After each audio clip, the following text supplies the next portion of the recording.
যুবকরা দিনের দিকে ফিরছে মাশাআল্লাহ, তবে তাদের দিকে একটু পরে আসছি আমি। তাদের ফেরার পর যে কি প্রবলেমগুলো হচ্ছে এগুলো একটু বলবো ইনশাআল্লাহ। ফেরার পর অনেকে মনে হচ্ছে ফেরার আগেই ভালো ছিল, কমসে কম ফেরার আগে ইসলাম নিয়ে এত মানে মতপার্থক্য, এত ভেজাল, হ্যাঁ, এত রকম কথাবার্তা, যাবো কোথায়, করবো কি, এটা চিন্তা করতে করতে মনে হচ্ছে আগেই ভালো ছিলাম রে ভাই। একজন নন মুসলিম মনে করতেছে এখন যে আগেই ভালো ছিলাম রে ভাই।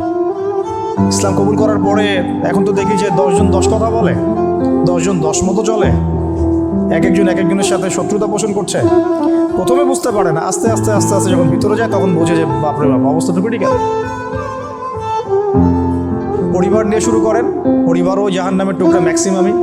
ম্যাক্সিমাম পরিবারের মূল উদ্দেশ্য এখন একটা বাড়ি করা, একটা চাকরি, একটা সুন্দরী মেয়ে বিয়ে করা, আর মেয়েরও টার্গেট থাকে একটা টাকাওয়ালা ছেলে বিয়ে করা, জমি জমা করা, স্ট্যাটাস, হালাল হোক আর হারাম হোক, যে কোনো উপায়ে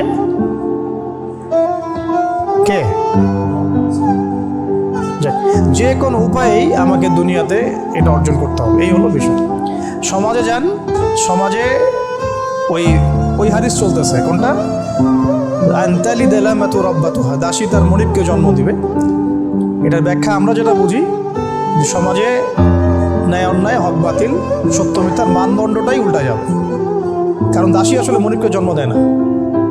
এখানে উল্টা বলা হয়েছে, দাসী কিন্তু মনিবকে জন্ম কখনোই দেয় না।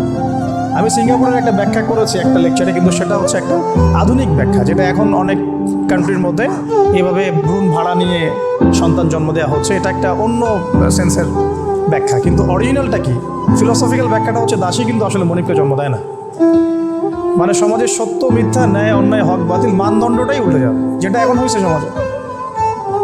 ঘুষটাকে মানুষ কমন মনে করে, দুর্নীতি মানুষের কাছে কমন, বেপরদায় চলাটা মানুষের কাছে ফ্যাশন, হ্যাঁ, নামাজ না পড়াটাই নাকি প্রোগ্রেস, পড়লেই মৌলবাদী হচ্ছে, দিনী বইপত্র পড়লে মানুষকে ব্যাকডেটেড মনে করা হয়, হ্যাঁ, আল্লাহর সাথে যার সম্পর্ক ওকে মনে করা হয় যে সে তো পিছিয়ে পড়া মানুষ, হ্যাঁ, কেউ পর্দা করছে খাস, ওকে বাঁকা চোখে দেখা হচ্ছে, হ্যাঁ, মানে মানদণ্ডই চেঞ্জ।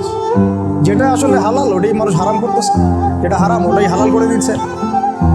সমকামিতা এখন ঘরে ঘরে ঢুকতেছে, আগে তো বলতাম পরকীয়া ঘরে ঘরে ঢুকতেছে, এখন তো দেখি সমকামিতাও ঘরে ঘরে ঢুকতেছে। সুবহানাল্লাহ। লাস্টে একটা পোস্ট করেছিলাম, আমার টাইম লাইনে আছে, দেখতে পারেন। একজন আমাকে মেইল করেছিল, মানে ওটা পড়ার পর আমারও মাথা ঘুরতেছে যে আসলে কোন সমাজে বসবাস করতেছে আমরা। বাইরে একটা মুখোশ পরে আসি, এখন সমাজের এই মানে মানদণ্ড, ন্যায় অন্যায়ের মানদণ্ডই বদলে গেছে। এইসবের বাইরে গুটি কয়েক কিছু মানুষ থাকে, ব্যক্তিতেও থাকে, পরিবারও থাকে, সমাজেও থাকে। পলিটিক্সে যাবেন, ওখানে তো অবস্থা, ওখানে তো ইসলামের